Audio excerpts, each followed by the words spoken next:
Year-long investigation leads to the arrest of a man deputies say was essentially stealing homes and then reselling them to unsuspected buyers. News Channel 5's John Shaman is live with a warning from the St. Lucie County Sheriff's Office tonight. John.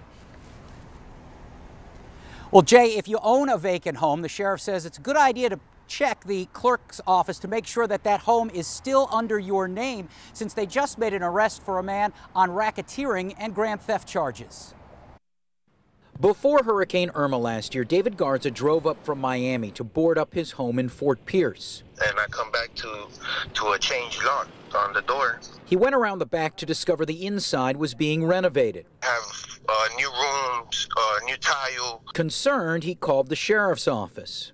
And they told me it was under a different name. Turns out investigators say this man, Christopher Williams, had forged a quitclaim deed saying Garza sold him the home for about $5,000. Detectives say he then resold it for a profit. What he was doing, unsuspecting to our victims, was taking their homes while he still owned it.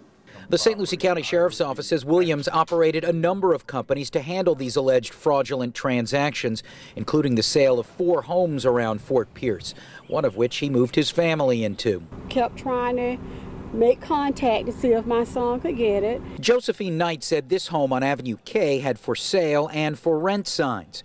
Upon learning her son could have been mixed up in a fraud case, she was glad to know he didn't move in. It doesn't surprise me.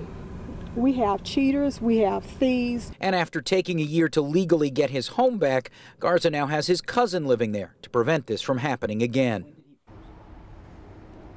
Now, if you don't think this can happen to you, Sheriff Ken Mascara even said today, a few years ago, one of the inmates in the jail filed a quitclaim deed against his home. Now, the clerk's office does have a free service that you can sign up for and get email or text alerts whenever there are documents filed on a property you may own within 24 hours. The sheriff also saying if you've had any dealings with Williams, contact the sheriff's office.